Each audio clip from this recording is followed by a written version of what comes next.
వంశీ గారి మీద వైసీపీ కార్యకర్తల మీద తెలుగుదేశం పార్టీ ఆఫీస్ మీద దాడి జరిగిందని ఏదైతే 2022లో కంప్లైంట్ ఇచ్చారో ఆ కంప్లైంట్ ఇచ్చినటువంటి వ్యక్తి సత్యవర్ధన్ అనే వ్యక్తి మొన్న హఠాత్తుగా కోర్టు వారి దగ్గరికి వెళ్ళి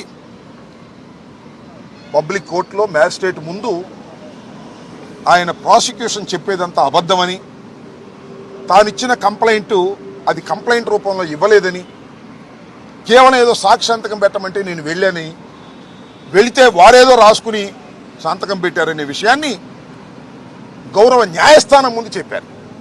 ఇక్కడ బయట చెప్పింది కాదు. చెప్పిన తర్వాత ఒక్కసారిగా తెలుగుదేశం పార్టీ ఆశ్చర్యపోయింది. అరే, మనం చేసినటువంటి తప్పు తెలుసుకున్నారు, మనం దొంగ కేసు పెట్టించామనే విషయం తెలుసుకున్నారు. ఆ సత్యవర్ధన్ అనే వ్యక్తి ఎస్సీ కులానికి చెందటం వలన పైన రాసుకున్నారు సంతకం పెడితే నన్ను కులం పేరు కూడా తిట్టారని ఎస్సీ ఎస్టీ అట్రాసిటీస్ యాక్ట్ కూడా పెట్టి బెయిల్ రాకుండా ఉండేందుకు కట్టుదిట్టంగా వాళ్ళు చేశారు అనేది తెలుసుకుని ఆశ్చర్యపోయి ఇదంతా ఫాల్స్ కేసు అని ప్రపంచానికి తెలిసింది.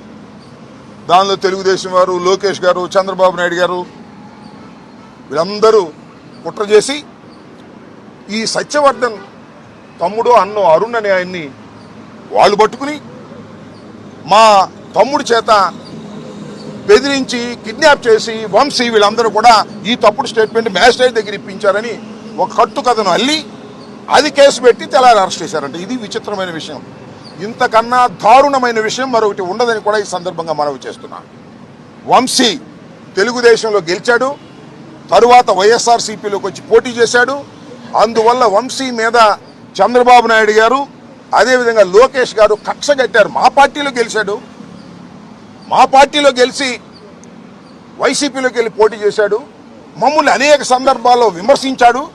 మా పార్టీలో ఉండి మా సామాజిక వర్గానికి చెందినటువంటి వ్యక్తి మమ్మల్ని దూషించడం ఏమిటి, మమ్మల్ని రాజకీయ విమర్శ చేయటం అనేది ఏమిటి అని కక్షగట్టి అనేక పర్యాయాలు వారి ప్రభుత్వం అధికారంలోకి వచ్చిన తర్వాత దాడులు చేయడానికి ప్రయత్నం చేశారు. కొన్ని సందర్భాల్లో వంశీని ఎలిమినేట్ చేయాలని కూడా ప్రయత్నం చేసినటువంటి విషయాలు నేను మీకు ప్రత్యేకంగా చెప్పవలసిన అవసరం లేదు. ఎన్నోసార్లు అరెస్ట్ చేయాలని ప్రయత్నం చేసినా న్యాయస్థానానికి వెళ్ళి వంశీ ప్రొటెక్షన్ తెచ్చుకోవడంతో ఇవాళ సడన్గా నిన్న సాయంత్రమో మొన్న ఉదయమో కేసు రిజిస్టర్ చేసి ఆ కేసుని ఇంకా ఆన్లైన్లో అప్లోడ్ కూడా చేయకోకుండా అరెస్ట్ చేసి తీసుకొచ్చి ఇవాళ కోర్టులో ప్రొడ్యూస్ చేయాలని అనుకుంటున్నారు. రాత్రి లోపల కోర్టులో ప్రొడ్యూస్ చేస్తారు. చట్టం తన పని తాను చేసుకువెళ్తుంది. ఇది అన్యాయం. పోలీసు వారు తెలుగుదేశం పార్టీ వారితో కుమ్మక్కై వంశీని అరెస్ట్ చేశారనే విషయాన్ని డీజీపీ గారికి చెప్పే ప్రయత్నం చేస్తున్నాం. అంతేకాదు, కొద్ది నుంచి ఎవరిని కలవనీలా. వారి సతీమణి వెళ్తుంటే ఆమెను అడ్డగించారు, ఆమెను వెళ్ళనీయలేదు. అడ్వకేట్స్ వెళ్ళి కలవాలని ప్రయత్నం చేశారు, న్యాయ సహాయం ఇద్దామని. ఏంటి ఎఫ్ఐఆర్ ఏంటి, దాని కథ ఏంటి తెలుసుకుని కోర్టులో ఆర్గ్యూ చేద్దామని. ఎక్యూజ్డ్ అనే వ్యక్తి, ఎక్యూజ్డ్ అంటే ఏంటి, నేరారోపణ చేయబడినవాడు.